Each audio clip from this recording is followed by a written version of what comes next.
happened? The bus crashed. We're okay though, just shaken up. I don't remember being in any crash.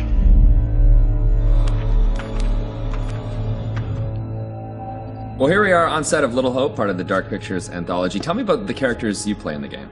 Yeah, very exciting. I play Andrew, who is a student on this trip to the town of Little Hope. You know this place? No. I mean, I don't think so. I also play Anthony and I play Abraham, all existing at different time periods in different places. Is it tough to balance it all and to kind of jump back between these characters as you go through it? A little bit. I've had a lot of help along the way, and we've been able to, for the most part, separate the three different guys. We have an amazing accent coach on set at all times, so she keeps me in check and puts me on the right part of the map when I stray too far. Only the devil could create a demon who so resembles me. We do look alike, which I agree is pretty damn weird. How tough is it for you to separate that and balance it all? Yeah, it's interesting. Andrew, being the character that I embody for most of the time, was a little bit easier for me. I related to him naturally. He's this socially awkward, depressed student, and I certainly as a student was pretty socially awkward and repressed, so I could relate to him a great deal. You seem uncomfortable around kids your own age. This trip is actually my first time away from home. Oh, you picked a real beauty. Yeah, well, if I ever make it back, I'll sure have something to talk about. The other character, Anthony, is slightly more immature, comes from a big family. I can also relate to that. And dealing with the family dynamic and playing that sibling friction was also something that I think a lot of people can relate to. And that was fun. Another sort of element of the challenge, which I really enjoyed. And then there's Abraham, is the third character that I'm responsible for. We have to stop this. The only madness is right here in this court. And the nice thing that exists in all three of them is this motivation to do good, to do right.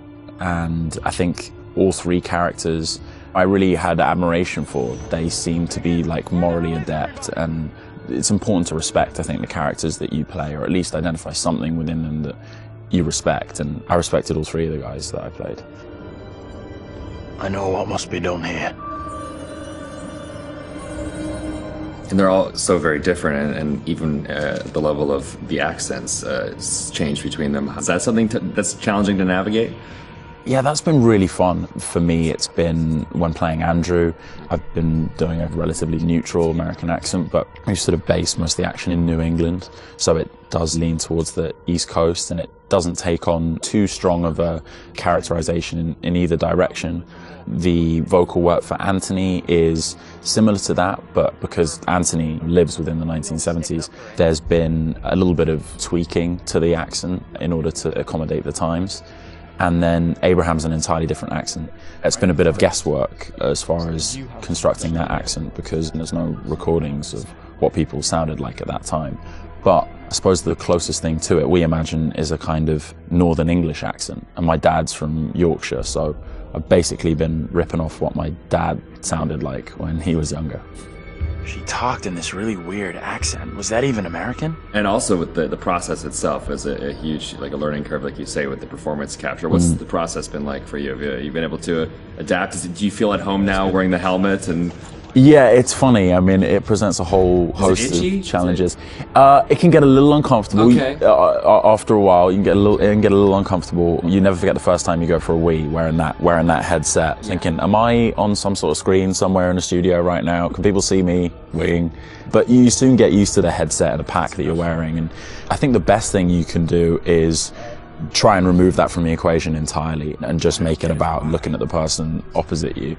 Some of the more physical stuff is challenging, because if you do want to move around and you do want to add a physical performance to whatever facial, emotional things that are being captured, you have to be careful that the sound isn't being compromised because of your movements. But, you know, in lots of ways it's been quite freeing too. We move at a great pace. There's little repetition over the same thing. There's lots of variation, but little repetition really.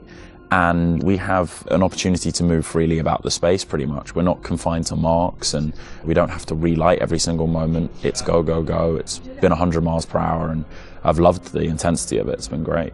But we're looking for our bus driver. What? Have you seen him? Yeah, that's funny. What's up with the fog outside? It's pretty weird. Sure is a thick one tonight. Actually, it's so thick it's stopping us from leaving. Yeah, I know that feeling. You're, trapped here too, then? Anchored.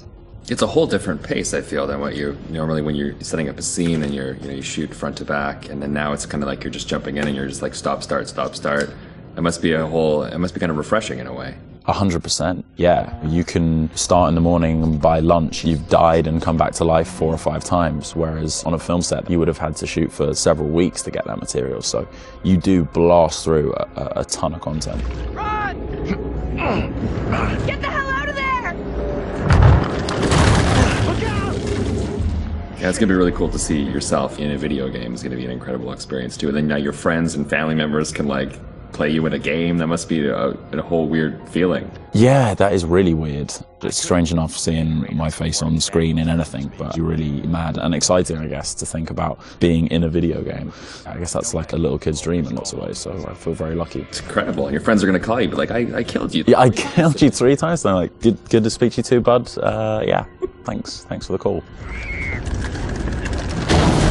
Would you confront your fears or would you run away? I want to say confront my fears. After this experience, I would confront my fears. Maybe